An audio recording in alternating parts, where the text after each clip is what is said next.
Our episode today is with Jeff Rhinock. He's the Cincinnati Pheasants Forever and Quail Forever chapter president. We actually cover Hamilton County, Claremont County, and Warren County. Okay. Cover all three of those counties. Is each county in Ohio, or I guess each region, do we have that covered by a chapter as of right now? No. Okay. There's a Butler County chapter, but then from there it jumps up to Darke County. There's not an official Preble one, but then there's Greater Miami, and then above that it goes all the way up to the new one that just started in Toledo. Okay. See, my focus is, I think, of kind of where Jake and I are coming from, that it's the grassroots effort that really makes a difference, right? Like, you have all these national organizations, and sure, they'll do their lobbying in Washington and stuff like that, but boots on the ground is actually what matters and what gets efforts done. And I feel like a lot of times, our efforts go, overseen because we're not, in DC or whatever, but we're the boots on the ground that are, doing the habitat work and putting on the banquets, raising funding so we could continue our programs, encouraging, recruiting, kind of the 3 R's. So just kind of like to start us off, what are some of the focuses for like the Cincinnati chapter? So Pheasants Forever, Quail Forever's, I guess, baseline focus would be to improve farmland, private land. If they can get pheasant and quail on every piece of private land out there, then it's going to bleed into the public land. So our chapter, when we started, struggled a little bit because there aren't a lot of farms in Hamilton County, some into Claremont, Warren. So about 9 months ago, we were rebranded as a public lands chapter. The second one in the U.S. Southern Minnesota has the first one, and now there's a third one in Missouri. So our focus now is to do projects on public land, to improve public land and public land access. So we've done a couple of projects either on Indian Creek to the east, or mainly on Rush Run and Rush Run's sister piece of property, the old Boy Scout camp, Woodland Trails, up in Preble County. The state purchased that over a three-piece process. Last year was the third piece that was brought in. There's majority of that, 50%, 60% is woods, but there's a lot of upland fields to the west side. That's basically where we did some projects this last year. We went in and took out a lot of the perch trees. Perch being where the hawks were perching above and were watching all the small critters down below, whether it be quail, rabbit, any of that kind of stuff, turkeys. So we got a bunch of that out, a lot of tree lines, fence rows. They want to kind of blend all that in. There's a lot on the horizon with that. So basically that's been our focus as a local chapter. We're trying to work with Rush Run and possibly hanging some old telephone poles with some wires out there to improve dove hunting. Rush Run, if you know, is one of the better dove hunting areas in the state. Initially was one of the first ones that drove the state to start a lottery, which is now, if you know how Ohio's lottery goes, all online now. That's was one of the first ones that drove all of that because it was so good. Now, if you find a dove where there was wires, that's where the birds will go. Well, they're absolutely attracted to the wires. Right, so we were trying to work to get some poles put in out there with some wires to crisscross some of those fields out there to kind of help, attract the birds into the area, if you will. What's the reception like with the state? Is this state of, like, for example, like the state of Ohio, they receptive to help kick in and kind of help with these conservation efforts? Very much so. Mike Reynolds, years ago, was the grouse biologist in the state of Ohio. Now he's up into management and everything, and he really is behind every effort, either Pheasants Forever, Quail Forever, Rough Grouse Society, any of those that want to do projects in the state. He's really pushing within his boundaries to do things. So they're kind of hungry to get stuff done. They're hungry to get stuff done. I'll say like one of their limitations is they can only affect a third of the upland area in any one year. That can kind of limit what can be done on one area. If you got 100 acres that you want to push there, but they say we can only do 50 of your acres because we need to do acres in other spots around the state to kind of push that around. So that's one of the drawbacks, limitations of government rules, if you will. Right. Yeah. I mean, that's got to be hard to kind of manage all that, kind of given the constraints of what you want to do and so It forth. falls on the local area managers Hmm. to go. Brian Dorsey at Rush Run is really good at doing that, and working within his boundaries, but yet keeping it right out there at that boundary to do as much that he can out there, in what they constitute as upland area. Right. It's in the upland areas that's What would constitute their upland area? any open area Okay. with grassland. I don't know what the measurement is for tree lines and fence lines in there. How much that cuts into that. It's probably it's an overall measurement. So, and they are in the midst of adding more land up in that area. So, more land you can add, your 30% gets bigger with that as well. To kind of circle back, like with the public land aspect being the second chapter, is that because we're more in an urban area and so our hunting is going to be more relied on, Well, the public land? right. More guys in the area don't have the private land around them to ask the local farmer to go and hunt that. They're depending on going to East Fork, Caesars Creek, Rush Run to do either pheasant releases or any of the other hunting, deer, turkey, rabbit that they can do in those areas. So, we said we would, be the push on those because again, falling back to that's not the main focus of the organization overall. Then everybody got a lot more receptive in helping and stepping forward.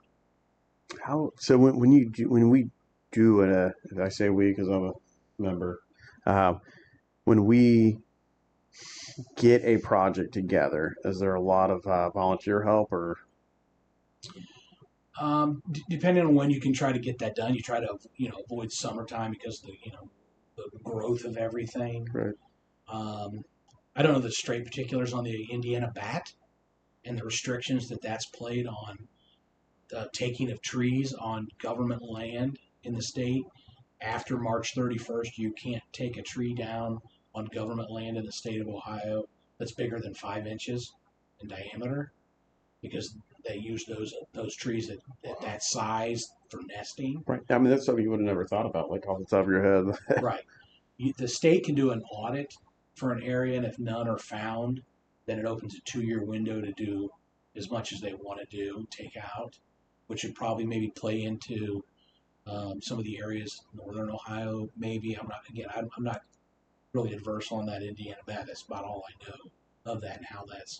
So most of the projects that we do take place in February or March, and you're playing with the weather there. Right. It's hard to get out in a foot of snow and cut trees, and you kind of wait till March and just hope you're not into rain and any of that. You just finished a good pheasant season at that point, and right. Ohio in the grouse season, we used to hunt grouse into February and then stop by Indian Creek out in Fayette County and do a wildlife project. I feel like Indian Creek's my baby. Like it's close to go to.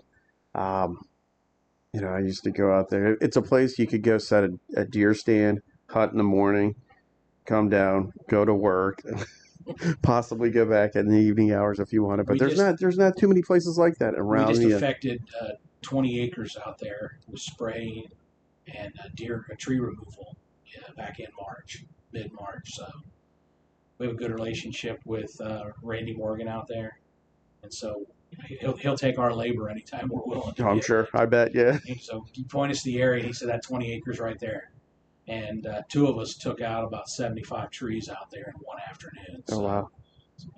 They luckily they move them around. Then we just have to drop them.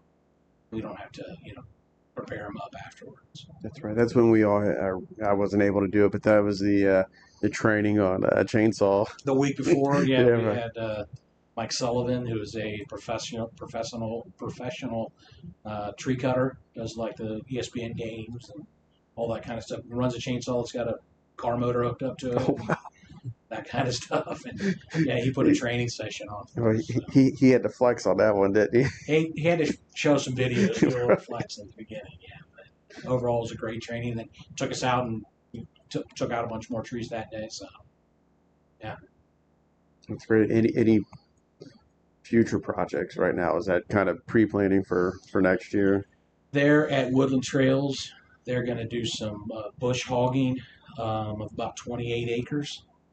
And then they're going to do forest mulching, which would get into trees, which would be increasing that upland area. About 55 more acres. They're trying to get a total of 80 acres prepared out there. And then in July, they're going to do prescribed burns. The new theory is now don't do your prescribed burns in March before the growth season. Do it in July when that growth season is peaked. So they're geared up for that right now out there. You had to plan for um, issues like that. I mean, just controlled burns can get out of hand quickly. The state is going to operate that first one, so under their guidelines and whatnot. So I know volunteers can contact the state and take the book/online course and then go out and get the rest of the qualification with them in doing those. It's easier, I think, for them because you got to prepare your borderlines and all your border Right. areas Yeah. first, so they can do that, and then it's right there on their area to go back and do it and do the burn a couple weeks later. That's awesome. I think it's good to see somebody on the eastern half of the United States doing control. At least in Kentucky, you don't hear about it enough. Yeah, have you ever hunted Peabody in western Kentucky? The old Peabody Coal Company? No, but I've hunted the Daniel Boone National Forest. Yeah. And that's awful. It is. Well, Peabody, to Jeff's point, Peabody is what roughly? I mean, off the top of my head, 32,000 acres. Oh yeah, it's cut it's into huge. 5 or 6 tracks. Yeah. They crack, and 2 of the tracks you can only hunt 2 days during the week. Oh, wow. Yeah, and you can start at 7:30, but at 3 o'clock you have to be off of them. You're done. You have to buy a special annual permit for that. It's $15. It's not a lot, but they are behind on their burning down there as well. So some of that cover is very thick, and that struggles for the quail and the rabbit. That's the 2 big things down there. Right. Yeah. For them to get around. I hiked through, I don't know, probably 12 miles of the Daniel Boone National Forest last year, scouting for deer hunting. I had a friend that wanted to go down and bow hunt. Wanted to do a straight up backcountry bow hunt. Had never done anything like that before in his life. I was like, I don't think you know what you're getting yourself into. I don't think you know how poorly managed that forest is down there. Yeah. It's awful. I mean, if deer, and I'm going to assume smaller game, turkey and pheasants and stuff, and rabbits you don't like getting snagged up in briars, neither do they. And that's all it is down there. I mean, there's an area close to the Tennessee border,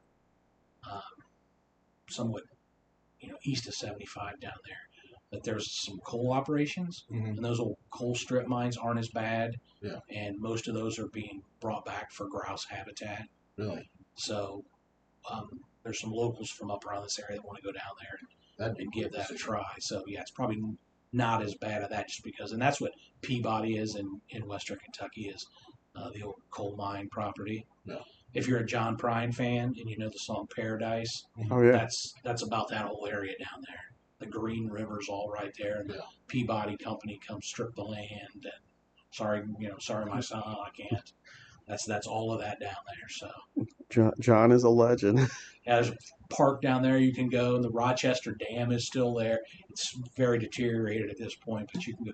So I had to make a point to go see all that the first time down there. But See, I could go on a whole other tangent with John Prine and signing, my friend Arlo. well, that's who got me to Arlo. Oh, is it really? John Prine And Tyler Childers was the opening act, and the next time Tyler Childers came to town, Arlo McKinley was the opening act. Oh, that's And amazing. Then I went and saw Arlo McKinley, and Jeremy Pinnell was the opening act, and Tyler Nolan. See, people don't give credit to Kentucky musicians because Jeremy's a Kentucky guy. Arlo, Logan Halstead, who'll be playing at the BHA event in September. Like, there's a lot of great music, a lot of great riders coming out of Kentucky, but that's a whole nother a whole other It's not topic. that old coal miner's daughter, Kentucky country anymore. No, it's not. I mean, it's folky and good, and Yeah. it's amazing. But some of these guys actually are involved in this kind of in the hunting world or outdoor world. Sure. So, but how many members locally do we have? Our chapter has 275 members. That is anyone that has had either a Pheasant Forever or Quail Forever membership in the last 3 years. Wow. Is still active or had one in that period. So, and their mailing addresses within those 3 counties. There was some confusion when the chapter started. People said, "Oh, Cincinnati chapter, that's the one in Butler County." No, that's the Butler County chapter. So we've tried to work with them on sharing some of the things, and we do some projects in their area on the public lands because again they're more focused on the private lands up there. They have a great program up there, and they help a lot of people in either Butler and or Preble County, which kind of leads into the Wildlife Habitat Initiative that's taking place in Preble County. The USDA came out with a $25 million grant for bobwhite quail that was done through the National Bobwhite Grasslands Initiative, and Ohio put in for that, but part of it was you had to show that you had a sustaining quail population, and Ohio showed Preble County as viable for that, the amount of coveys that were there, and so Ohio and Missouri got the last $25 million grant to split. I believe Ohio only got $9 million of that over a 5-year period. So there is a big project going on up there to push for the local farmers and everything. And they're actually going to have a meeting next Tuesday, I believe, or Wednesday, the 17th, whatever the Tuesday, in Eaton to push forward with that and what the plan is to move forward with that. That's awesome. I mean, $9 million. Well, first off, I mean, knowing that Ohio was one of the states chosen that has a sustainable quail population. I mean, that's been off the top of your head. How many times you go out? And Carolina's all put in for it. And Georgia got it the year before, and I don't know if once you have it 1 year or one grant, you have to skip the next one. And Missouri's got a lot more areas, so I believe that's why they got more of that $25 million than Ohio did. A lot of the practices that Ohio is doing is mirroring off of the practices in Missouri, right? Because the terrain is a little bit the same. I mean, that's where Ohio got our turkeys years ago, right? Right. From Missouri, we captured a bunch of grouse and traded to Missouri for turkeys. Missouri has kind of always been the game trading state. Kentucky, and I'm not even gonna quote numbers because I don't remember them. Years ago, Kentucky traded deer with Missouri, right? Because the state of Kentucky was coming back from this war. You'll have some people say it was Tom. Some people just say it was a bad die-off. But regardless, the deer numbers were trash. So they took X amount of deer from Kentucky and gave these deer to Missouri. And I think a lot of it was just really to clean up the bloodlines. Kentucky had a bad problem for a long time with inbreeding. You had deer with all kinds of issues. You still see it. There's remnants of it today. You see it. I shot a spike a couple years ago because he was like he had a shoe for a face, and he was just born that way. Yeah. But anyway, Missouri, same thing. They just traded deer for deer, just to spread widen that bloodlines. And I don't know. It's just weird to me that it's always Missouri that's giving people animals.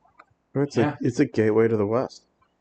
Right when you get through the arch there, right? Yeah. right, yeah, right across the Mississippi. But I mean, like Missouri's just always had that uh, kind of the entryway into the West with like Lewis and Clark, and Mm-hmm. so I mean some of the.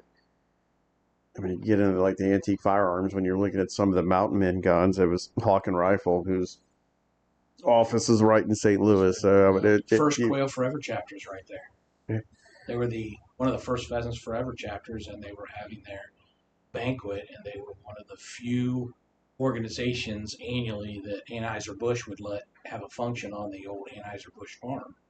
And they were having it, and the head guys from Pheasant Forever came down and, that night approached them and said, we want to, start a Quail Forever, and we want to say here, tonight that it's you guys.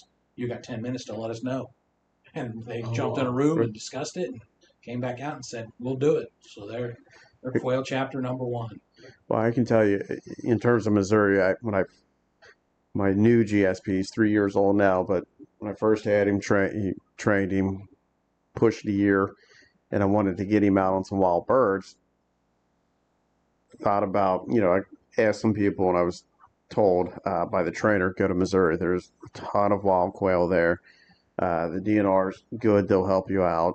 So I sent an email, got a response from a representative with a map, highlighted all the areas that I wanted to, that I should go hunt and so forth. So I mean, it was just super friendly and encouraging to, to want to visit there. I mean, the out of state, the non-resident fees were not that much at all, and then just even going further, like there's, populations of black bear, small elk herd near the Ozarks. Like Oh, wow.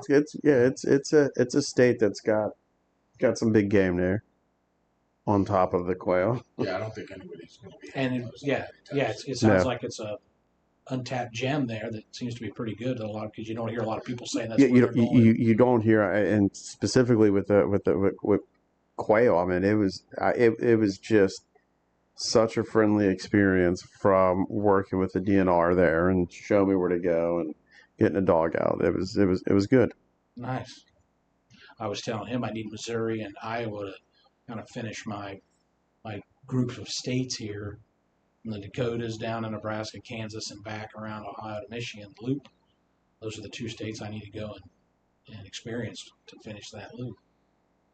See, Missouri would have probably been the last on that, but it's not, if you would have put out a list of states and said which one of these is going to be for hunting, I would have not given Missouri.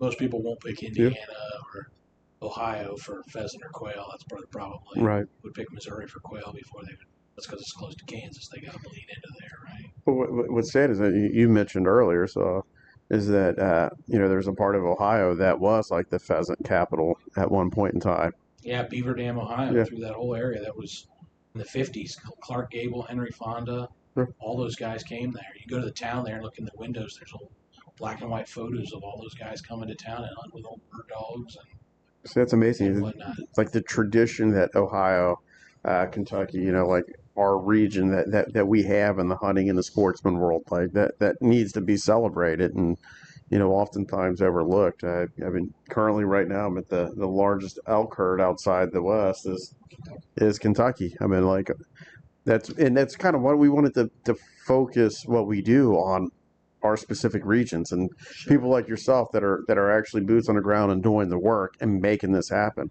because guys don't get enough credit doing it. Was the saying, the showing of a great group of men are the men that will never see the leaves on the trees that they plant. So, and that's, I have young sons that are, in their young 20s, and want them to be able to do these things when they're my age. When I can't, when I have to sit in the truck and watch. Yeah, right. I'll watch from a distance. Yeah, absolutely. How did you get into pheasant hunting?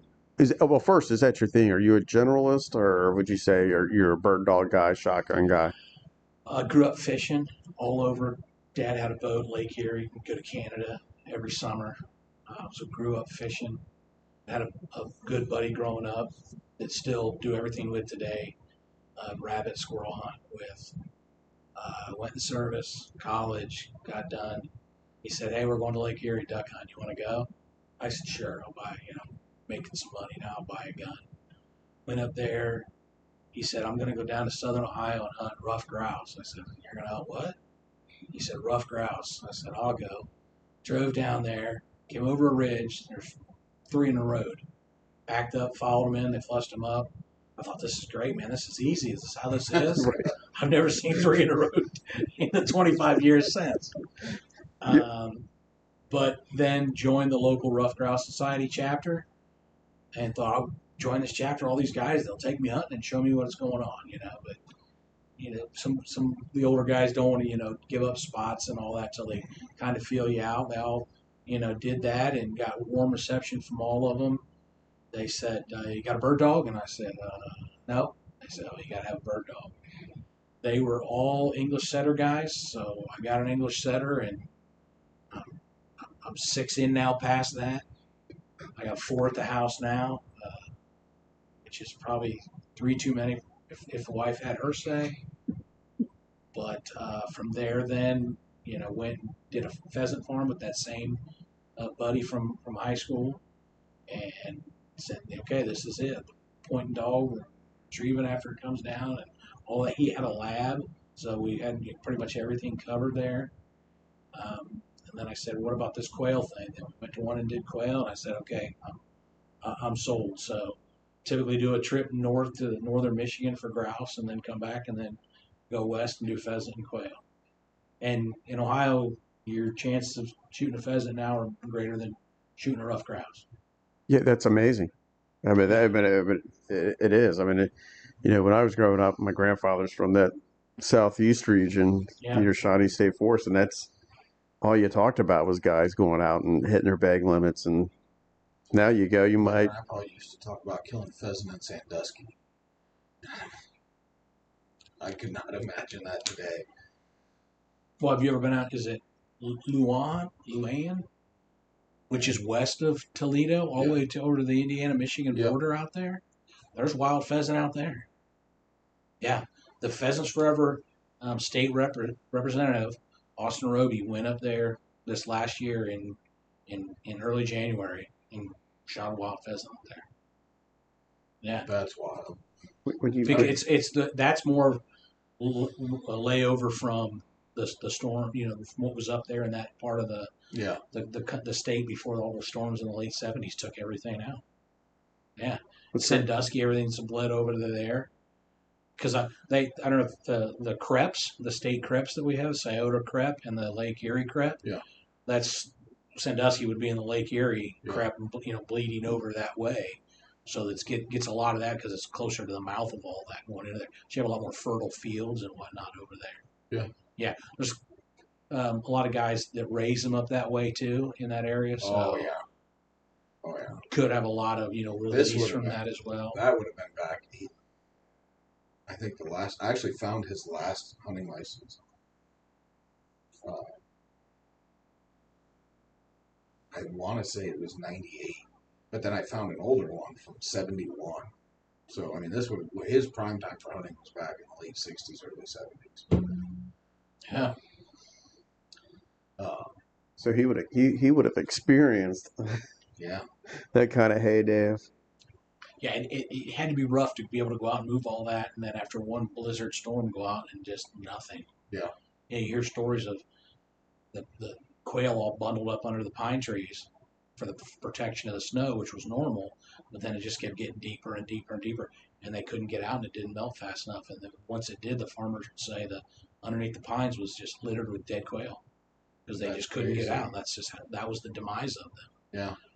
I don't know farm practices, but is it the farm crops not get as much in Ohio than they do in the other states? So that's why farmers here are taking every available piece that they can and not leaving that edge cover. I mean, today's technology and tractors, you can determine how much wheat you just took off or corn you just took off of a 10-acre plot and how much you just spent in fuel and the cost of your tractor. And you can turn around into CRP and can I make that in CRP and not have to bother with this and the wear and tear Or there's also equip. It's like about double that. Can I not do that and still get my money? Yeah. And so that's what a lot of the state biologists are trying to work through now with these guys. I'm sure it's a hard thing for a farmer to give up, Oh yeah. farming all of his land, but if you can get him to start, giving up a little bit here and there, then. I mean, that goes a long way. And even those creps, you get money from those creps. But I know one of the negatives of the crep is you can't that land can't be used for grazing and hay. So you can't say okay that's in there, then grow stuff there and let your cattle go in there and eat all of that. That has to stay in there. So it's probably hard for the guys that grow for cattle production or whatnot. And that's rough. I mean, you'd hate to put that much of a burden on a farmer, but it's in terms of like the hunting world, like that's stuff that we need for sustainability. What is what is completely what is the number of huntable acres, public acres in Ohio as far as pheasant go? Well, like I said, the state and Pheasants Forever have come to an agreement for the areas in the Scioto River crep. It's about 15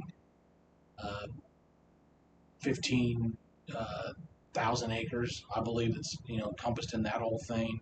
Yeah. It's public land, and open.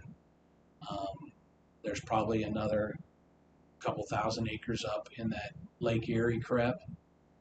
And then you could count any one of the ones that has pheasant releases, but there's the adage that there's not going to be wild pheasants there where they do pheasant releases because the guys are going out there and anyone that's there, they're shooting whether because you can't tell if it was a released bird or not. Right. There's also people that'll say if you release birds there, you're bringing more varmint into the area because they know every turn of the temperature, there's more meat on the ground now for me to survive here. Yeah. And some of those are, those birds. You release 500 pheasant in an area for a release for a weekend. They say maybe 75, 80% get taken, that day by the hunters. And the rest of them, may never get because they're taking varmint or they move out of the area.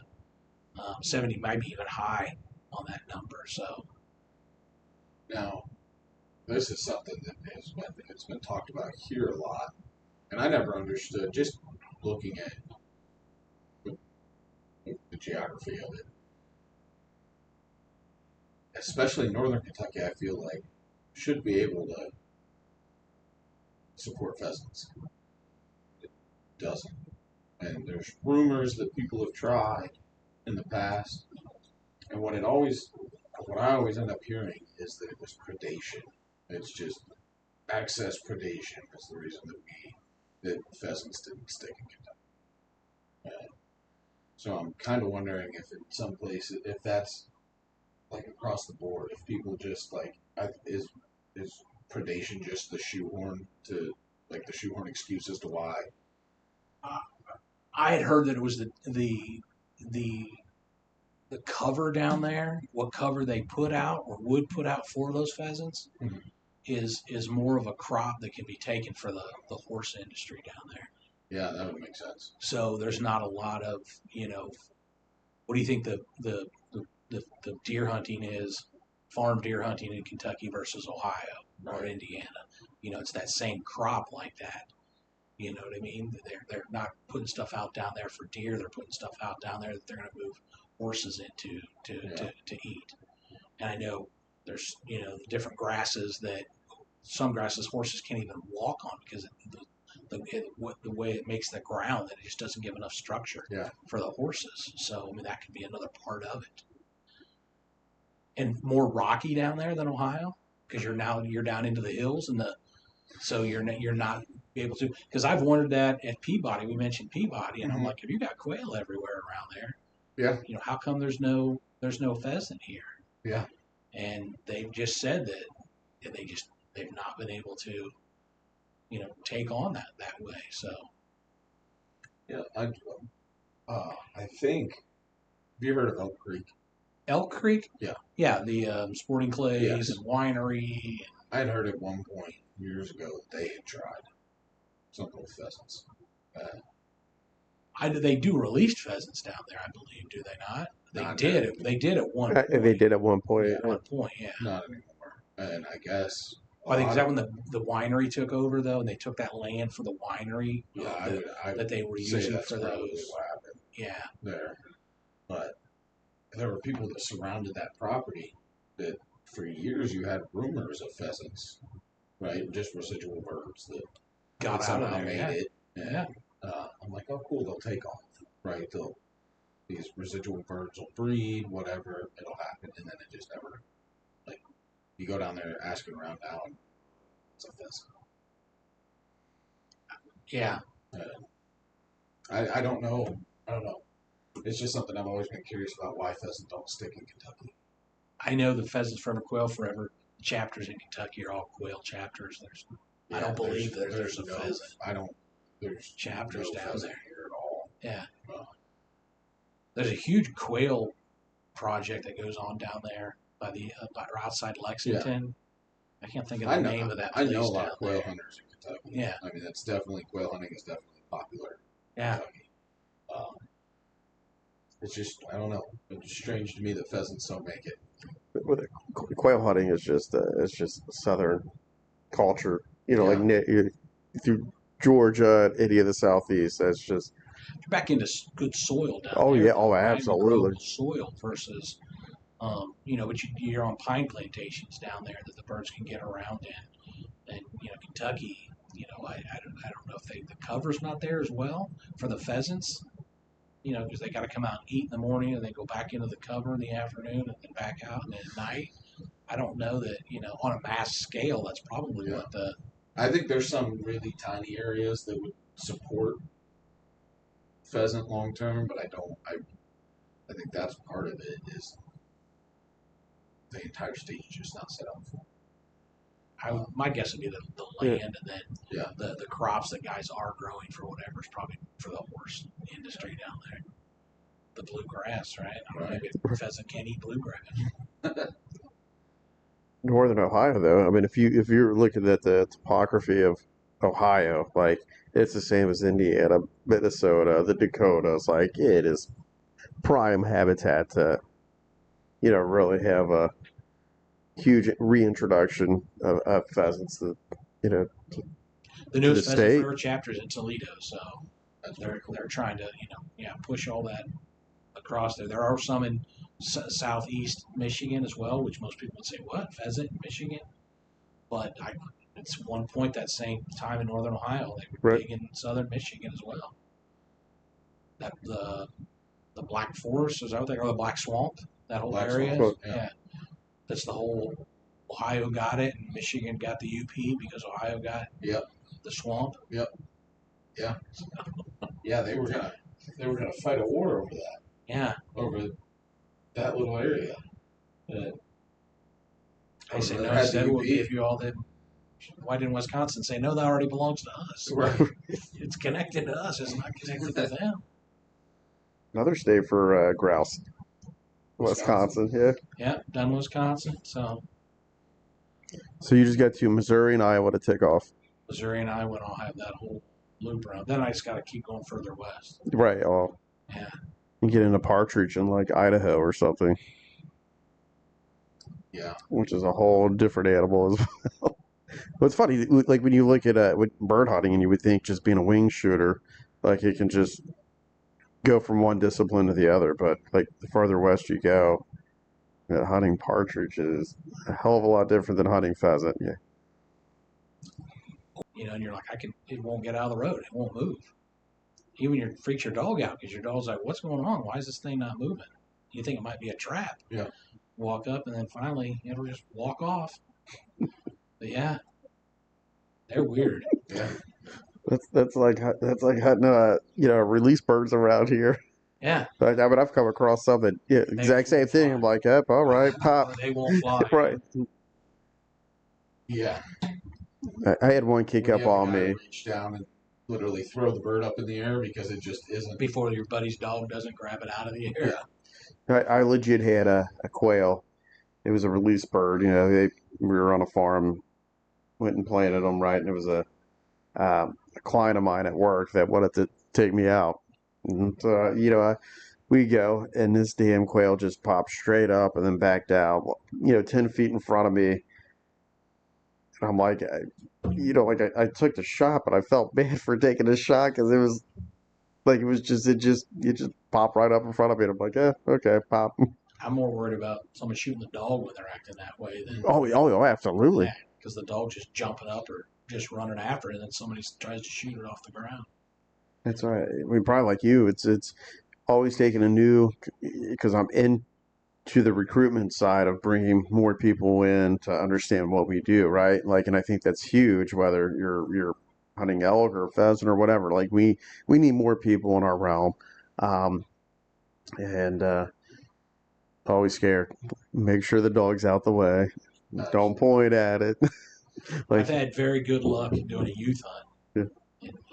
In Lima, every year we do one up there and planted birds, there's 3 young guns in the field with us. They have to go through a training course and get their license and, all of that. But it's always small enough and controlled enough that I'm always usually able to grab the dog before that bird goes up. And Right. everybody knows. I wouldn't say with stuff like that, it's the kids that would bother me. It's always the guy that is too confident, the guy that thinks he's better than he is. Right? That's the dude that's gonna shoot your dog. The guy that is comes out twice a year with a high end Purdy shotgun. Yeah, that's one. Not making fun of the types, but That's the guy that shoots your dog. Because he can afford to put it. Right. you buy me another dog and send him off to get trained. I am thankful that is something I've never seen. I've never seen a dog shot. I haven't either in 20 plus years of doing this. But there's mutual friends of ours that that have some stories with like branches, penetrating in. I mean that's just when you have a dog in the field and you're running them, the dog wants to work for you, so he's going to run hard. He's going to do what they do, and I mean just the injuries that these guys come back with, and like I would have never thought about. One guy's got a female setter 3 years in a row in Kansas. First day, she's gotten hurt where she's missed the rest of the trip. Right. Oh wow. The second year in the middle, he drove her all the way back late that night. She had a stick, go straight into her chest, and he wasn't confident that the vet out there got it all out because it was still discharging. So he put that dog back in his truck and loaded everything up. The second night they were there and drove all the way back here. Yeah. I mean, you do everything you can. You vest, mitts on paws, things like that. But like my GSP will. I love hunting woodcock. Like it's fun. It's aggressive. Yeah. Like rough grouse. Like it's fun. It's aggressive. And these dogs will put themselves out there to find a bird, and you see them come back with little cuts on their face. Like your day was rougher than mine, and I didn't shoot anything. Another buddy goes to Kansas with us. His dogs find the barbed wire in any field they're there. Oh yeah. We kid him. He owns stock in the vet clinic in Stockton, Kansas, because it's constructed for cattle. So he pulls up to the back. They open a garage door, and you just pull your truck in. And every year he's there getting stitches. I mean, you don't think about that. And the dog wants to. I mean, these dogs want to do what they do, and they have fun doing it. I've been lucky. Never had to send a dog out for any period of time because of an injury. So, what do you think about pointing labs?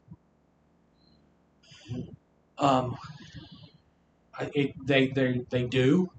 I think you can train a lab to point, hold a point. I'm not sure it's, all my labs point. I raise pointing labs. I think there's probably more work involved in it. Yeah. I mean, I've gotten my setters from different lines, and I had one that she's 13 now, and she came out of the box, and she was, everything that, I wanted. I've got other ones that I've had to put time and, work into. It's there. You just need to, help them. You need to do it, find it. A lab's going to be, better than a setter on retrieving and all that. In general, that's more what Well, that's what they do. they're Yeah. built for, or trained for. Um, but I mean, I would hunt with a guy if he says I got a lab and I'm, it's a, I would start on the other side of the field as I would, with anybody, till you see how that dog works and how much the guy talks to his dog. I prefer not to talk to my dog because if you hunt with a guy who's yelling at his dog the whole time, come here, come here, Mhm. every dog's running over to that Mhm. guy, and it's like you gotta not the collars now all got beepers Right. and Oh yeah. vibration and what to them, so I prefer not to. And people say, aren't you going to praise your dog? And I say, I'll do that when we get back to the We get tailgate back. and we're all done and whatnot, not out here. I prefer not to see my dog until I'm standing behind it on point. Right. Yeah. But That's a great. That's amazing you said that because I'm the same way. Like I mean, the collar does all the talking. yeah, He's out there doing the work, and once we come back, whether it's successful day or not, that dog's getting praise and love for what he did. yeah. I'd probably And say lab's probably generally going to work closer, just because they're not used to being out that far. Most guys that take big trips probably don't hunt labs. I'm not not all of them, so they do a lot more local, pheasant farm hunting stuff, which are, smaller areas. I've hunted behind a lab at a pheasant farm, and wow, I mean, he was an absolute tank. He just, Yeah, if they're in shape, yeah, then yeah, they're going to go all day. He And was a yeah, mean fight machine, and I mean, he would just bulldoze into briars that you're like, yeah, you're looking at him. they're going to be great on the retrieves. So the pheasant farm, if somebody's taking you there, it's great because you're going to get all your birds back. Yeah. Yeah. Yeah. But as far as he was a little, I don't want to say high strung, but not too solid on the point. He'd get fed up waiting for you, and he just sooner or later, if you don't get up on him, he's gonna get that bird. They're probably more flushers than they are. Yeah. Yeah, but yeah, but you can work with any dog, I think, within reason. I'm sure you're gonna. There's always a chance of one being. You got a guy out there with a Doberman. I mean, we rescued. So I have a GSP, and we rescued a beagle. Right, he was in a kill shelter, and my wife and I couldn't. We had to take him home with us.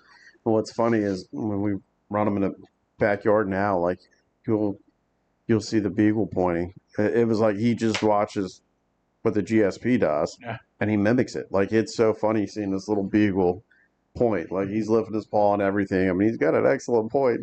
There's a I've taken him rabbit hunting and try to train him, but yeah, he's pointing the rabbits. yeah he has no interest in that. But they haven't put him out in the bird field yet.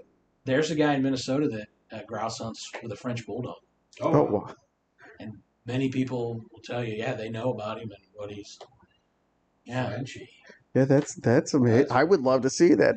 I guess a lot of guys hunt grouse without a dog. It's just them and their sounds, make a bird flush. Mm-hmm. So if, probably any dog that's not going to go far from you, that's going to run circles around you and flush a bird. Right. I don't know if that Frenchie's pointing them, but there's several people that say, yeah, they That'd know be who he wild to is. see And, it. But all you have to do is just kick up a grouse. I mean, that's Yeah. really it. until it learns, right? So you train a pup, that chase anything. Then the minute you teach it, if you move, that bird moves. And once it gets those two things together, I think any dog would probably, within reason. Yeah. I mean, the Cocker Spaniels made a comeback. Right. Oh, I mean, no, absolutely they when I have. was a kid, everybody had a Cocker Spaniel. That was the problem, right? Yeah. Inbreeding made them all mean. Same with labs. They kind of got away from them. Yeah, the labs. Labs at a inbreeding certain and, point had a And now everybody, if you used to be a guy that was going to get a lab, what are you getting now? A doodle of some sort. Yeah. Doodle or a GSP, because the GSPs don't get heavy like a lab does, right? I'm outdoors. I'm gonna get a lab. Then you have kids, and the lab doesn't just get out as much, right? But the GSPs seem to, if they're going, they're going. But they're always on the move. Here, And 3 speeds, right? Yeah. Here, there, or gone. oh no, absolutely. And I mean, we walk. I mean, we have a pretty good sized yard, and he's out, running it 3 walks a day, and I mean, he's still it be time for bed, and we have the dog beds up in our bedroom, and you just like he's just up and moving Yeah. constantly. And I do feel bad. I've been for even saying this, but I know that there's a couple other GSPs in our neighborhood, and I've talked to the owners, and they're non-hunters, and I'm thinking to myself like, you got a whole lot of dog, not to do what it's intended to do, like that dog is just running around their house or their yard nonstop. Like Yeah. he's going to be a constant move. Yeah. Constantly in shape though. Yeah. Oh yeah. Oh, absolutely. I've never seen a heavy set GSP like you said. But and I feel bad. Like even with mine right now, he's 3 years old. You can see his ribs a little bit, but I'm like, you feed him. He's always on the Running it move. off. Yeah, he's Yeah. running it off. Yeah, and he's not. Like these dogs are not malnourished. They're taken care of. Like I would take care of my kids, but yeah, he's always on the move. Always on the move. So maybe I should go to setters. I feel like GSPs have kind of taken over, though. Like, Oh yeah, they're yeah, everywhere. yeah. They're everywhere. I think that's because the people used to go, I'm an outdoorsman. I'm going to get a lab. Yeah. And now, that I think you see a lot more of them get heavy because people's lives change. Yeah. Whereas a GSP, lab will go out and loaf around the yard, walk around the yard. A GSP's out covering the yard constantly, like you said. So I think that's why people, pick them up and the energy of them, and the hunting world. The more I started going out west, the more of them I see, out there, and setters and pointers. I don't see as many Brittany's out that way. I don't see as many Brittany's out that way. I've seen more and more of them in the grouse woods in northern Michigan and in Michigan. So I don't know what the turn is there. But it's kind of like you can kind of pick up regionally what guys use. I always thought because it was the longer hair that they're going to more of the brush, that longer hair dogs are going to be able to handle that more, say in Maine and Michigan. But I could be wrong. In GSP, I pull burrs out Constantly. the whole month of September in training, running. Hey, that GSP, you're not going to be doing that.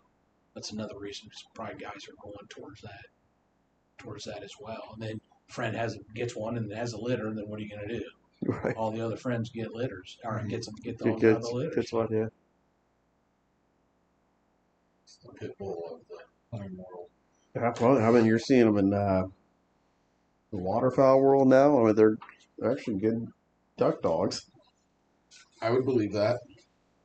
I think that's another reason guys get them because I they're think versatile. Versatile. I think the issue with a GSP though as a duck dog, depending on when and where, would be keeping it warm. Oh yeah. Oh, absolutely.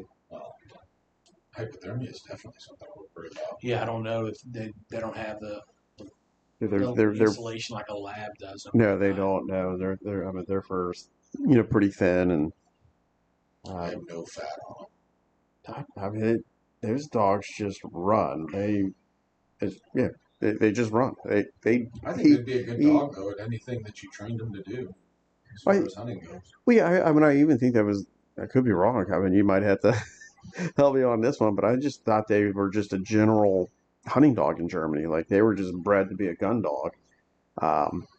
And yeah, I mean, you could probably take this dog out and I don't know that I try to hunt bear with it, but you stick with the hounds. yeah. Might not have that killer instinct. That's the big thing is you got to have a dog to do that work. You got to have a dog that wants to kill whatever that is. Yeah. Yeah, you got one of those hounds. Yeah. So Jeff, we got a banquet coming up. We have a banquet on Saturday the 21st at the American Legion in Reading, 9,000 Reading Road. That's a combined, we're calling it the Sportsman's Banquet. That's Pheasants Forever, Quail Forever, and Rough Grouse Society. You can buy tickets online at any of those national websites. We're having lobster bakes, and Newtown is going to supply the meal. It's going to be steak and lobster, or just a steak if you don't want the lobster. So Fancy. We're trying to. It's a lot fancy for a lot of the guys for sure. Yeah. And lots of guns. Lots of raffle items. Lots of raffle items, lots of guns. We're gonna do some table of guns, uh, pulling out some deck of cards and selling each card. When the deck is sold, we'll pull a half card out. If you got the other half, you're gonna be able to come up to the table and pick any of the guns you want off the table. Gonna have some good amount of handguns on that. Some other what you'd probably think is non traditional upland gun. Figure most guys in the game, got a good gun that they upland hunt Right. with. They already had their So setup. Yeah, yeah. absolutely. So, but a handgun, and the wives seem to go for the handgun. If you were the winner, then you're getting me that handgun. So Huh. I mean, that's exactly what my wife did. That happened to you? Yeah, oh yeah, she did. Yeah.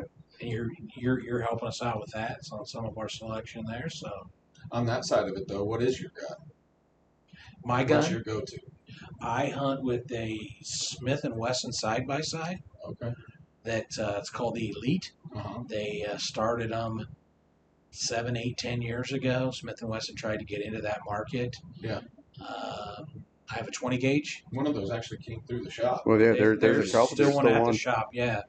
I got one of the first ones that just single triggers, fixed chokes. But I hunt everything with that: grouse, quail, pheasant. Huh. I shoot my sporting clays, my skeet, my trap with that. I use a 3-inch shell if I'm going for pheasant or something like that. Try to add, in my head it adds a little bit. I'm not sure that it does, but that gun then when they put screw-in chokes and double triggers and all that, but it didn't do what Smith and Wesson wanted it to do, and someone else is carrying that. It was made in Italy. It's a really nice gun. Engraving and the etching on the stock is single line etching. I remember the first one of those that I saw Was on there. Yeah, it's beautiful gun. It's not super light, but it's not heavy in any aspect. Yeah. And, mine's got a lot of wear and tear on it for sure. So We were kind of talking about shotguns earlier, but in this realm, like in the bird hunting world, you got you're gonna have your shotgun snobs, you got your dog snobs, but this Smith and Wesson is we sold a few at the shop. Like those will stop you at your tracks. Like those will just the case color. Yep. Wood that they use. I mean, a lot of my case is off. My case coloring's off from holding it, from use. use. From use. But I always have any of the old gentlemen always say, "What are you shooting there?" And when I show it to them, they're all, "That's a nice gun." So that was nice. So okay. It amazes me how there's still a lot of old timers that are shooting, Parker side by sides and yeah. I've in the expanse of my life as a bird hunter, I've run into probably 30 old Ithaca double barrels, old Ithaca side by sides out there just in the wild. Kids out there using them still, and I don't know. You got a good gun. There's a part of it's me gonna that last. wants, I have an old Ithaca that was made in 1902, and I keep thinking about taking that out. I'm scared. I'm terrified to hurt it. I mean, it's beautiful, and it was my great grandpa bought it.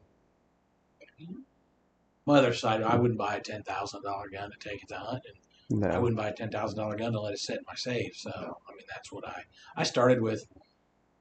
Pump gun was my first gun. I got a 12 gauge over and under, carried that in the grouse woods, and then I went to this little side by side, and I thought, "Geez, man, what was I doing all those years?" I have a semi-auto 20 that I carry. If I'm going and it starts to rain, I'll get that black synthetic stock and all that out and try not to get the side by side too wet and beat up. But if you have a pretty gun, if you have an expensive gun, like you don't want to take that out. And the type of hunting we do in this this environment, I'd be afraid. I'm the type that I wouldn't buy. That's why I wouldn't buy a gun like that I'm not going to take out. And I'm the adage, I want to shoot when I'm trap, skeet, clays, the gun that I'm going to hunt with. So I've sold I'm comfortable with that. Because I wouldn't hunt them. Because I was scared of them. You buy it and you think, oh, this is going to be awesome. But it's like, gun. You scratch that gun, you're taking 3 digits or more off the value of it. Sure. And it's like, it's not worth it. It's not worth it. And so I got out of that completely. All my, all my hunting rifles are synthetic now. I have one wood shotgun that I actually use, and it's a new A5 uh, that I don't. For a minute, I was scared of it because I had pretty wood, and then I laid it up during a pheasant hunt in January with like ice blowing sideways. I dropped it. Uh, it just pulled it out of the case and put it together, and I was sliding. I was bringing it down to me off the tailgate, and I dropped it and it slid down the tailgate and hit the ground. I was like, not scared of that anymore.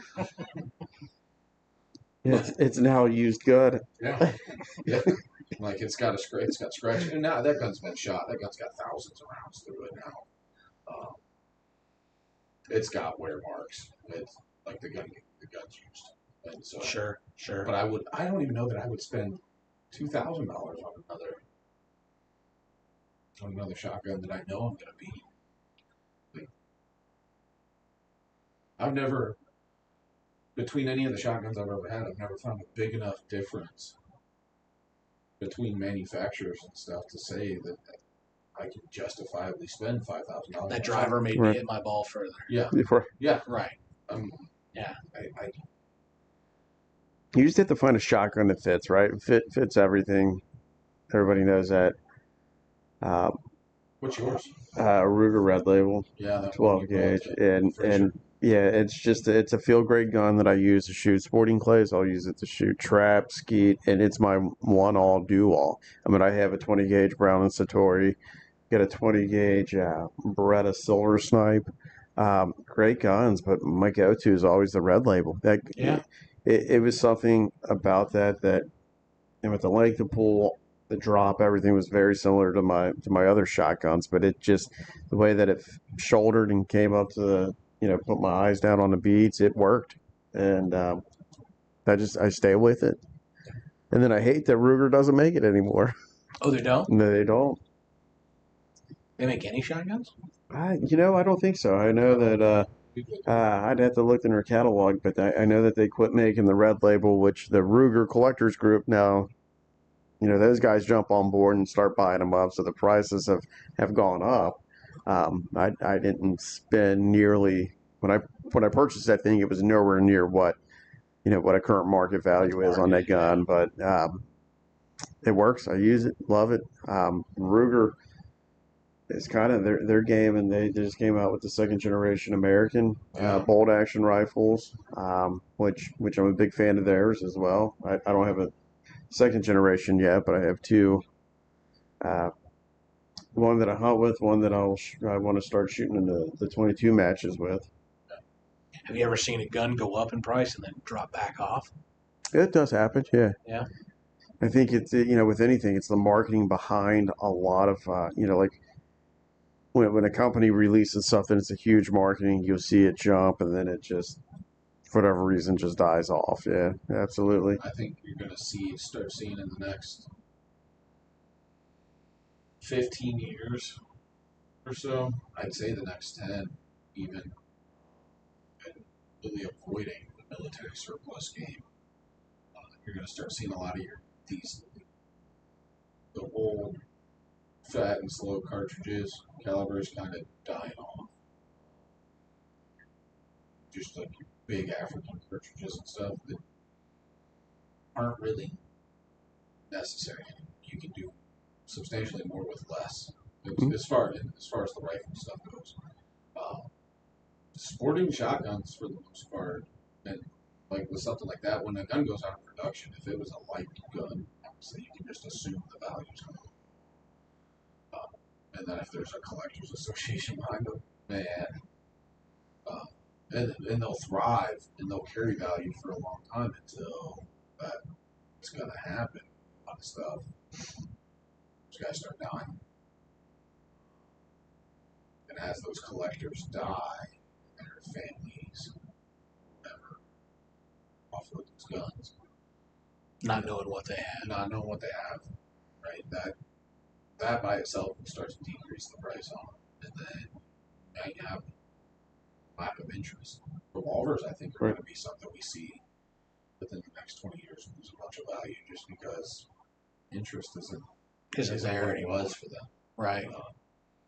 You can legit in a collector's market. So I mean, we could talk about like high-end Winchester, high-end factory engraved Winchesters that at one time could have done $1 million, was sustained by two or three people. Like the market was legitimately two or three people. Now one to two of them die off, and you go from $1 million gun down to 150,000. Like it's yeah. So that's antiques are funny like that. And we've always joked about Glocks. Like Glocks are good guns, right? Always coming out with a new generation. What's the difference between one to the next? Is it enough to really There's so many of them out there now that doesn't allow anyone to right? become. I mean, I could shoot with a Glock 21 Gen 3 just as well as I could a 2 or a 4 or whatever. It's not like back in the day of Colt versus Smith and Wesson, right? Where it's like they could go tit for tat with each other, and for this 2 year time frame, the Smith was the better gun. For this 2 year time frame, the Colt was the better gun. They could just keep that battle going forever. Now it's just so saturated. Everybody's got the same technology. Yep. They're working the materials the same way. They're getting that same. Yep. Back then, Smith and Wesson got a roll of steel that was far superior to the other ones. So then that's why their guns were that good. Yep. And now it's just some people blame it on lack of competition in the market, but that's not the case. Like there's plenty of competition. It's not that there's a lack of ingenuity even side of stuff. It's everybody's got the same tools. Sure. Everybody's got the same material. On the back end of it, everything got to be too good. And you don't run into that. You might have a run of guns that was crap just because there was something wrong with the steel. Yeah. And back then they couldn't tell, and now we know, and it's like, hey, this steel's junk, we're not using this. And with like Glock, SIG, Smith & Wesson, they're all pumping out 10 new guns every year. Right. Of the different models of the same gun. And I don't know that that'll ever roll over into some sort of collectability. Yeah, I mean, you're going with lighter materials, right? Like the synthetic materials. And we know that as backcountry hunters, I want something light, so I'm going to carry a synthetic stock more times than not. Yeah. But I mean, at the auction company, I could see, well, hell, we've seen 300, 400-year-old, weapons that we've sold. I don't know that a modern Glock or a SIG is going to be around. I mean, I don't think the lifespan.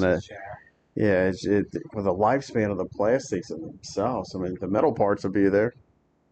And that's something. I mean, obviously, there's been simulated testing done, but we don't know what that polymer looks like in 100 years from now. Right. Obviously, we've known for a long time what wood and steel do over centuries, but we have no idea what injection molded polymer does just through time. So if you get a 100-year-old gun, should you shoot it or not shoot it? You see the TV shows where they bring it into the pawn shop and here's this gun. All right. Well, first off, shoot it, and then somebody else will say that takes the value of the gun away because shoot that puppy. You don't know if you're going to damage the gun if it's not been sitting for a period of time. Well, you would know that better than anybody. I mean, the gun's been shot, obviously. If you had a 100-year-old Winchester that I would like, if it came into my auction company and I'm looking at it, I'm gonna look at the condition first. Like, has this been shot? Has it been used? Was this a presentation piece that was made for somebody? That would be the qualifications or the prerequisites whether I would shoot it or not. If it was just a run-of-the-mill, Winchester 92, 94, whatever the case may be, I'm going to look at the rifling, see how good the bore is, and see if it's mechanically functional. But I'd shoot that. That's not going to hurt the value. You actually have a lot of cowboy shooters today that are buying older stuff. Yeah, Colts. Absolutely. They're shooting old school Colts and Winchesters still competitively. but then again, if there was a presentation on plaque on the gun that where it was being presented to somebody, don't shoot that. Keep that thing was just made to be an artistic piece. Don't shoot the gun Yeah, that Cody carried in his holster out on the Right. right, or Wyatt Well, Earp's that I think, gun. Or right. Oh, absolutely. I look back to when I got my Craig. I inherited a Craig. I was just like, this gun's so old that, I don't shoot it. That gun pulled out of the factory in 1899. I don't, I don't think I'm ever going to shoot this just because it's so. I have shot the smoke out of that gun. It's 100 years old. I've put, modern ammunition. I don't want to say it's a complete misconception. Don't go shooting ammo out of your gun if you don't believe it's safe to shoot it. Trapdoor Springfields are by far light years ahead of everything else when it comes to if it's going to blow up, it's going to be that one. Running bad ammo, running modern ammo. Really? Don't shoot modern ammo through a Trapdoor Springfield. Huh. You can get away with some of the older Winchester Western stuff. But again, you're hunting down ammo that was made in the 70s, Right. early 80s. I think most anything today is going to be, it's not going to blow up, right? Sammy specs are there for a reason. It's not going to, the first round isn't going to detonate. But is it going to take 10, 15, 20? It's not if, it's when. Is that metal going to come apart? Gotcha. You know? But a 100-year-old gun, all day. I'd shoot. There's not a 100-year-old gun I think I would shoot. I'd shoot all of them. Unless it's tied to somebody's name. Right. Yeah, Unless absolutely. it's going to absolutely destroy the value of it to shoot that gun. Right. There's not within 100 years. Especially now that's 1925. Yeah. Well, yeah. I mean, I would venture to say this, and I've seen this piece. It's in a museum, but like the mecca of like, for me, one of my Hemingway is a genius. I love to hunt and drink bourbon with Hemingway. The other one would be Teddy Roosevelt, right? And I've seen his Holland and Holland Royal Grade double rifle. That gun over 100 years old now, and I mean, in theory, you could shoot it. I wouldn't be afraid to shoot that thing. Wouldn't want to because of what it is, but but yeah, you could probably shoot that thing, and that's one that. Oh, sure, for safety reasons, yeah. But yeah, do you want it? To answer your question, that would be one you could still shoot being 100 years old, but I wouldn't want to just because of. That's what I meant more of. Yeah, the chance of something to go that could go. My grandpa left it in the holster in the closet for 100 years. Yeah, oh gosh, yeah. I've seen some Kentucky rifles or American long rifles come in, and you drop the ramrod down, and there's still a ball in there. So I mean, we check everything that comes in. Yeah, super common to come in loaded to a gun store with the ball and all that in there. Oh yeah, and the only way you would know is you measure the ramrod next to the barrel, and then you drop the ramrod in, and you see that. Ooh, there's a half-inch difference here or something. This thing's locked there. It's ready to go. Yeah. I've had muzzleloaders come in with a primer on the back, and it's been crazy. Like, okay, you didn't shoot a deer during muzzleloader season, so you dropped it to half cock, and then just set it in the closet. Primer's still on the nipple. Like, whoa. So I mean. Some people don't notice it. Some people, or you have guys that, I haven't shot my muzzleloader in a couple years, so I took it out and, I pulled the trigger and I heard a little pop, but nothing happened.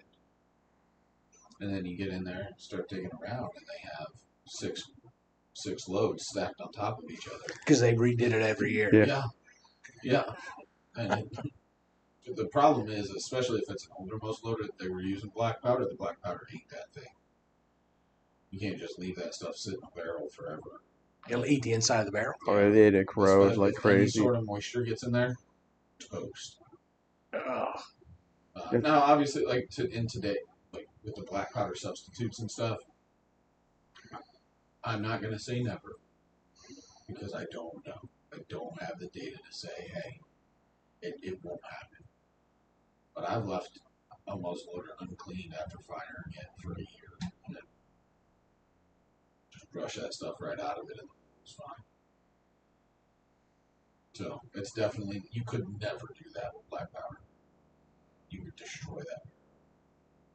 I shot at a charity event one time, and each group that went around had a pro with us, and we had the pro from Cardinal was with us, and I looked at the end of his gun, and he had an extended choke tube, and I was like, man.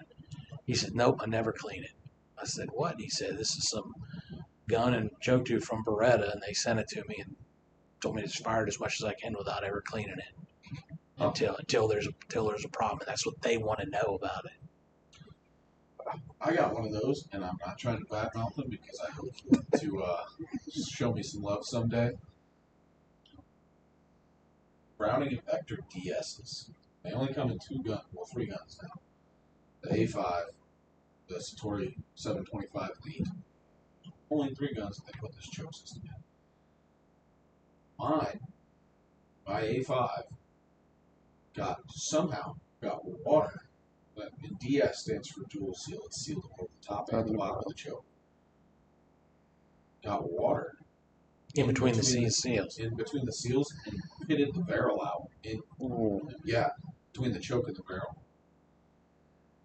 Absolutely. I mean, I'll show you the next time we shoot, but it's almost worrying. I'm sure. I'm not bashing Browning, but things happen. Yeah, I was like, in no other I duck hunt with a Soger M3500. That's got the old school Beretta Mobile chokes in it, right from like the 90s. That doesn't get water in the threads. But this crazy, like, supposed to be the newest and best tech in shotgun chokes from Browning, and I've got a pitted barrel. Huh. Because water got it. And what really worries me about it is that gun doesn't get wet like that. That was 9 out of 10 snow melt from a pheasant hunt. And got in there. Yeah, that's the only way that would have happened. How did you see it? I went to pull the choke out, and it was a mother break loose. And I finally get it to break loose. And rust. Comes out with your wet rust. Comes out. And I was like, oh no. Right? So I'm thinking it's just this Carlson's choke tube. Right? That was the problem. Whatever the finish was on this, and it just creeped down, but there was no rust on the exterior of the choke at all. Wipe the choke down, nothing. It's clean, no pitting in the choke or anything like that. Crack a light down the barrel. Sure enough. You changed the tube when you were out in the field? No. Or at the vehicle or something?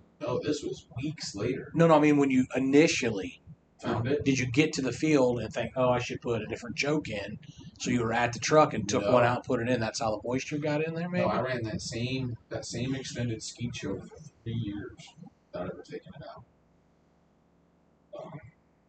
And I was like, something's wrong. Right? I don't know if it's the system, and there's not enough. I don't know anybody else running that choke setup, but I'm close enough to that I can be like, hey, let me take your choke out. Yeah, I want to pull your choke out and look at something. Right? Nobody else has one, so or if they do have one, I don't know anybody else that uses theirs like I use mine. But so like maybe these guns just meant for old men that aren't actually go beat them or use them. I wouldn't even say beat them. I don't beat that gun. But water between the choke and the barrel, look bad. And thankfully I caught it, and I mean, it's a hardened steel choke. I'm not worried about, a detonation at the end of the barrel or anything. With the choke in it, I would not shoot that gun without a choke in it. Right. Even by accident, I'd be worried that it'd come apart. If the muzzle. Because it's so bad. I'll show you. It is disgusting. That's crazy to hear that. I would have never thought. What's your thought on putting screw-in chokes in a gun that has fixed chokes. As far as like going in and pouring it out and Sending a threading gun to a gunsmith and saying, hey, this gun has fixed chokes. I want screw-in chokes put into it.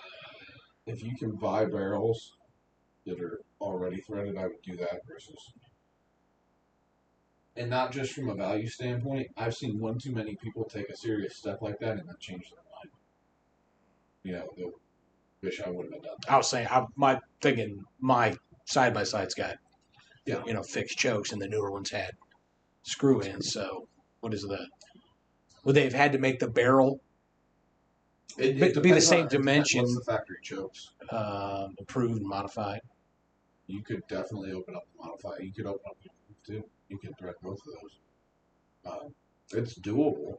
It's just, are you going to be mad that you did it? And if the answer is no, then do it. Like I said, I hunt everything with that, and I don't have barrel selectors or anything on it, so it's improved and then it's modified on anything that I hunt. But I can't even. We go west sometimes, and I'll be like, "This is a quail field." I'll put sixes in there. What comes up at my feed?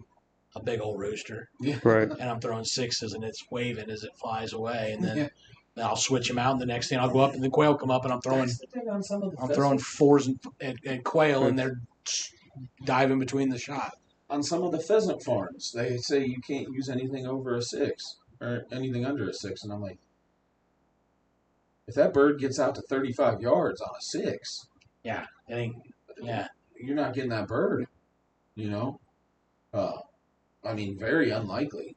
I usually stick with a 5 because I figure I'm good for both there. Mhm. I'm knocking down, but I did have a box of 4s, Remington pheasant. I put 4s in, and Oh yeah. we moved a bunch of quail, and I didn't hit any of them Mhm. or enough. With But 4s? yeah, Yeah, I wouldn't. Yeah, yeah. they were swimming, flying through the shot pattern or Yeah. something. Yeah. I don't know. We had some Magic birds. We had some ducks come in on us in December. I was down on the Pamlico River in North Carolina, and had this whole group of scoter come in. That's where that skull came from. It's up there. And man, I mean, they came in. They were maybe 12 yards off the boat, right, 5 feet above the water, popped up certain class. That bird was out of 5 guys on that boat. That was the only bird that went down, and that bird got shot by 3 different. It's like sometimes weird stuff happens, you know. That's what confuses me with waterfowl hunting.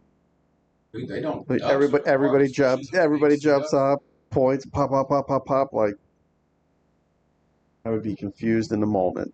I seen 3 guys being in the grouse woods shooting 7s, and a goose got up, and all 3 of them unloaded 3 shells apiece of that goose in it. They didn't flinch an inch. I knew better. I was like, I don't have anything in here. We had licenses, and we were legal and all that. Yeah. But it got up out of a little canal and got up, and they all took I shots. will say this though, that tungsten shot has changed the game for almost everything. It made 410 relevant again. 410's bouncing back crazy hard for turkey hunting. 410. I'm like, On turkey? yeah, you can drop a 410 on a bird at 80 yards today, and absolutely demolish it. You got dudes duck hunting with 2 3/4 inch 20 gauge running tungsten, and it stopped, bam, dead in their tracks. I mean, that tungsten shot is a complete game changer. And now you've got, you're starting to see crazy stuff like tungsten BB. Like that's, I don't know what you're shooting. I don't know what ruined your day. but some tungsten 3.5 inch BB, man. I mean, you're talking one shot on a snow goose, like you're just gonna shred it. I was in Mayo, Michigan, and Boss Shells was there. Mm-hmm. They had an X-ray machine. And if you shot anything, they wanted to take a shot of X-ray of the bird because their theory is less than 30% of birds shot does any shot hit the body of the bird. And they took X-rays of all the grouse, woodcock. Guy had some duck, And when I talked to them in mid-afternoon, they said that theory's holding about Oh, right. Wow. Yeah. They said you'll hit open wings that changes the flight of the bird, so a bird dog will get that bird or whatever. But they said it's like 30% are actual body shots on them. I got an X-ray picture of my grouse. It's got one pellet in the body. I mean, yeah. I mean, I clean all my pheasants and everything, and I've pulled pheasants apart and found that sometimes I don't even know how they died. I mean, there's nothing, The trauma, I think, gets the most of them. Yeah. But it is crazy when it comes to shotguns and stuff. It really don't. And if you do have a large shot concentration, you shred the thing. Yeah. It's like shooting a modified at a bird that's gonna. I wouldn't do that. You're gonna demolish it. I've done it to a pheasant. I had a rooster pop up on me.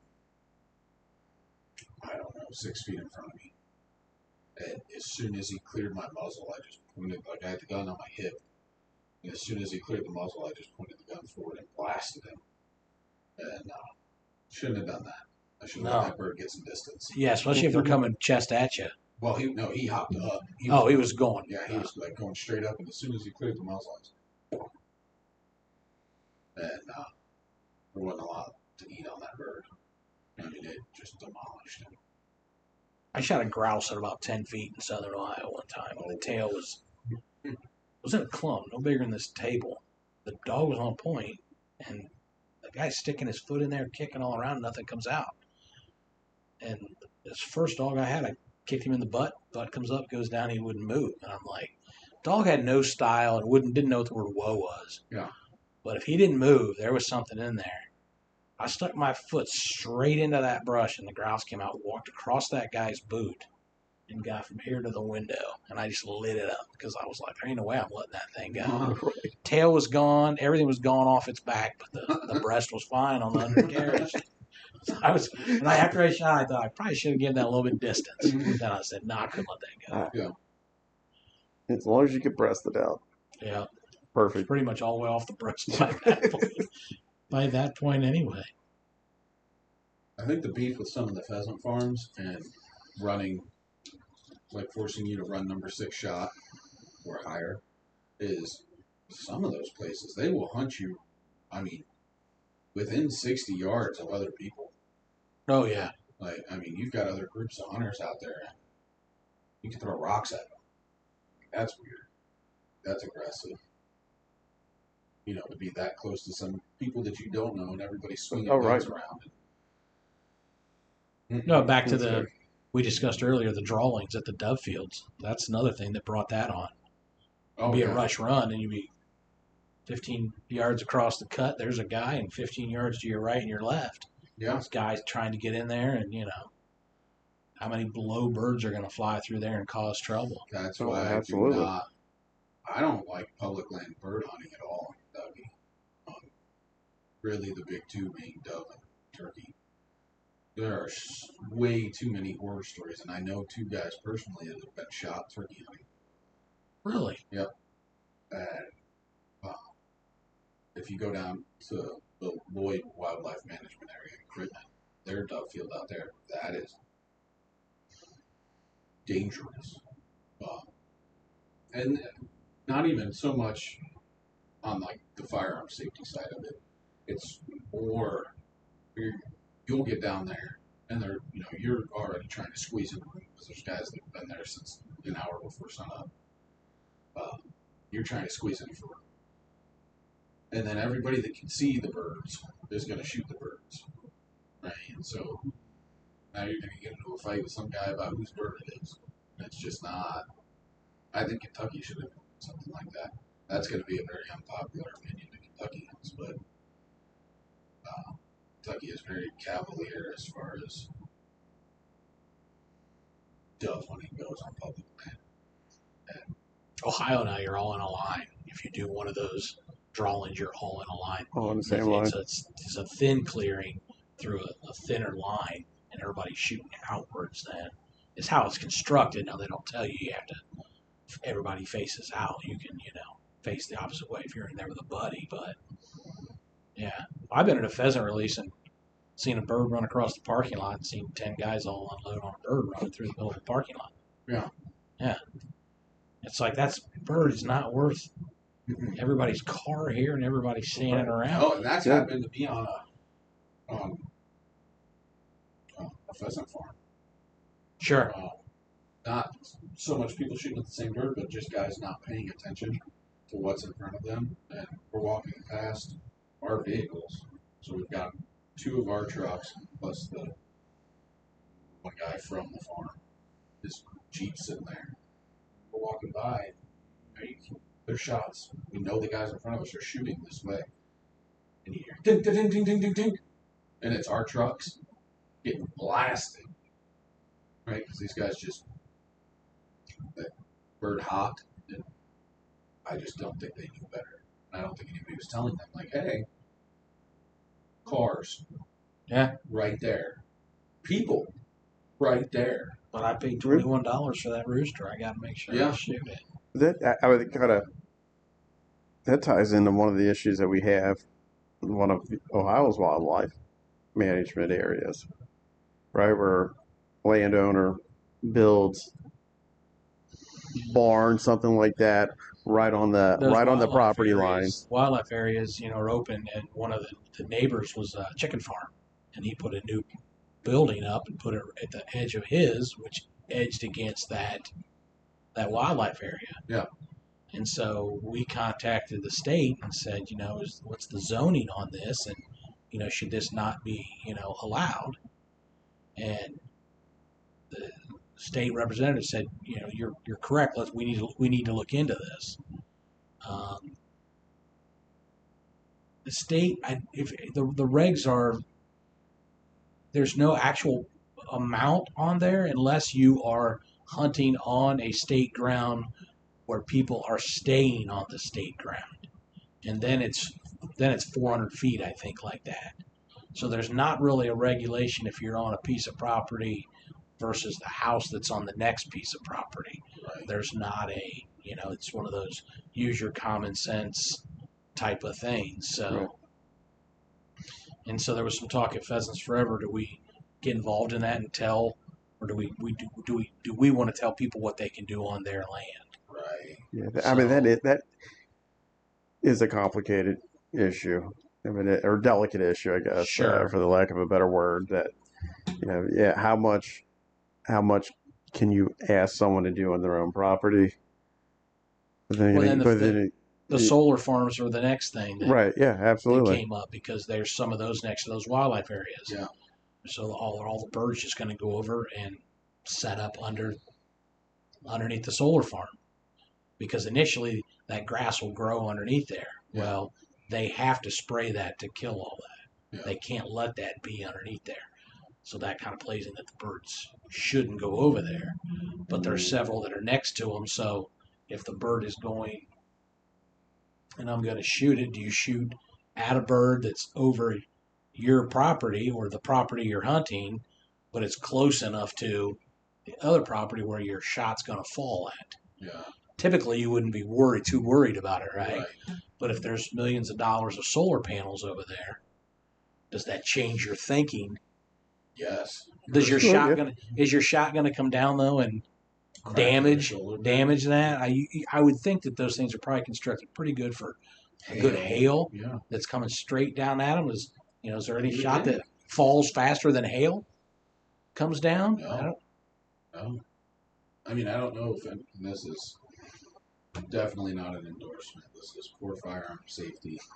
I was an idiot. I was also 12. I needed to know what shot did if you send it straight up. And it doesn't hurt. I think everybody's probably been rained on in a dove field, right? Well, I've been rained on at sporting clay, like a big circular motion. I'm like, man, I'm getting plugged right now. Wow, like it doesn't hurt, but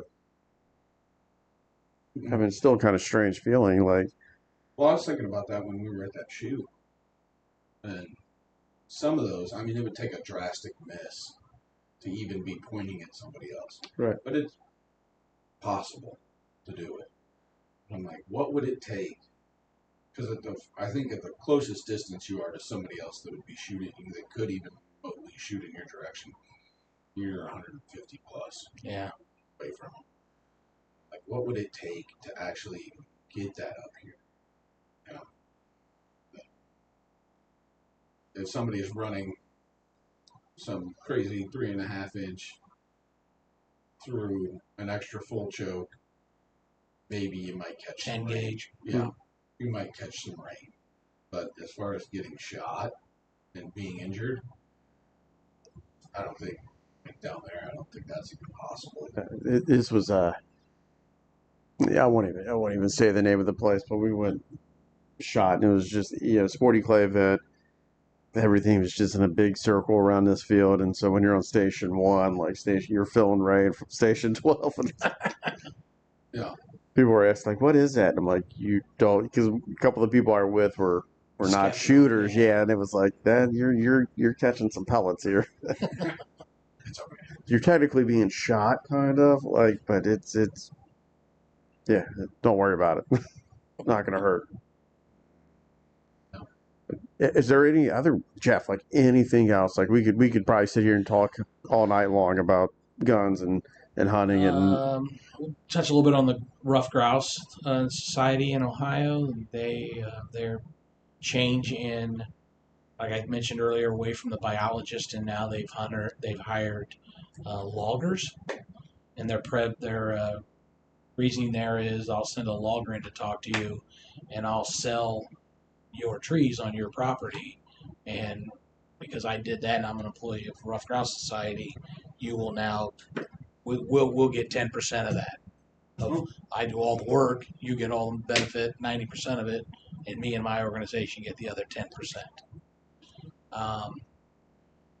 Early in Trump's administration, there was a lot of talk about cutting again and starting back up the cutting of trees and whatnot. And the Wayne in Ohio is one of the areas that they're going to do that for. So RGS has hired a new logger for the state of Ohio, and that's his intention, is to go down there and help even the Wayne, which is a federal. I suppose then the feds aren't paying that guy's salary to have that stuff, cut and kept there. If you've grouse hunted at any time and ever had to deal with wanting to get trees cut in an area, there's groups that are strictly against that. You get up into the Michigans, the Wisconsins, the Minnesotas, people up there don't care about those groups because they're up there. There's state forest and then the county forest, and that's how those counties get paid. So if you want to sue us to not cut, go right ahead. Ain't gonna happen up right. here. And even the state of Ohio has in their regulations that X amount of trees have to be cut on state ground for habitat diversity. But some of those groups said, if you do that, we're gonna sue you. So at the time, the state said, oh, okay, then we won't bother with it because we don't want a lawsuit. Well, it's in your regulations that you have to do that. Right. One of my thoughts on grouse hunting in Ohio was that what hurt it more than any disease or anything was when Meat Paper sold all their land and got out. You used to have 300 guys that hunted grouse, and they could go to 300 different areas over there, and hunt. And then Meat sold all the access to all that land, and now there's 30 state wildlife areas that you can go and hunt. Those same 300 hunters shot all the grouse out of those areas. So you go back there now, there's birds aren't there. Right. But if you talk to guys that have access to some of those land leases and some of that private land, they'll tell you that, yeah, as long as there's cutting being done at any scale in those areas, there's still birds in those areas and stuff. So, the West Nile virus did put a hurt on it. They say North Carolina is good, and the Virginia and West Virginia, because those birds are all above the cloud line, and the West Nile virus couldn't go that high, so that's why their birds are. Now, if you ever hunt birds in southern Ohio, take that times 5 if you're going to go down to West Virginia and hunt grouse. But right. that's a little touch on rough grouse, and with, we expect kind of a ramp up in habitat in the state, just like we've seen it with pheasant and quail forever, with a lot more people putting their boots on the ground and getting involved. Our chapter plans to do much more at Woodlands and at Rush Run up there. We got a good um, relationship. We do the thing at Indian Creek and Bryan Equipment in Cincinnati, the steel power tools guys. Yeah. We got a great relationship with them, and when we put that habitat day together, they send a crew of guys out. It's a day for play for them, right? They get to get out there and go wild on products they've been trying to sell to everybody. Mm-hmm. So See, that's a smart partnership there. I mean, to think about it like that, yeah. I mean, these guys are going to get out there and going to cut. And this last year, they had hired some new salesmen around the country, and then they ended up bringing them in that week for their other training. And then that day we did the cut, they brought them out there, and we're doing training with them in the field, which was fine with us because it was getting more trees down. Yeah. Right. So it was a win-win on both sides. And we do a lot of what's called a hack and squirt. You just take a hatchet and you hack into a tree, and then you squirt a chemical in there. You see, I've done a few of those projects. That will kill out those trees in a certain area. That's a way that they take care of honeysuckle. Yeah, it doesn't hurt anything else, just that specific. Thornless locust, Bradford autumn pear. olive, all of that stuff's a good way to get all that out. The one that we did at Woodland Trails this last year, we took a fence row out, and it was just a ton of honeysuckle, and some of us got on our knees with our chainsaws and just ran them a couple inches off the ground, just back and forth, and snipped all that. And somebody came in with a sprayer behind us, just spraying that into there. And I imagine by now, I mean, that's been 2 months. Most of that's probably to a stage, it's on its way down and out. So, I mean, that's awesome. There's just a lot of great work being done. Grassroots, kind of methodology here that it's just awesome. There needs to be more of us involved doing things like this. We all love to hunt. Jake and I talked just quite a bit. We all love to hunt. We all like to get out. But not everybody likes to do the habitat work. Lives. We're going to do it. Here. Well, I can't come because my kid. We need to do more of them for that reason. Yeah. Because the state on all their properties, their managers have always been very accommodating, and again, they're getting free labor, right? Right. Oh, absolutely. They know we went through the proper training, so they know that it's going to be a safe thing, and so they're getting free labor on a Saturday that typically they don't get anything done. Yeah. Most of the wildlife areas have a manager and maybe one or two other guys that work there, and that's it. They're concentrated, on mowings and other issues like that and stuff. So if they can get a group of guys to show up that want to, play in the woods that typically don't. I'm an accountant. I don't get to play outside right. much.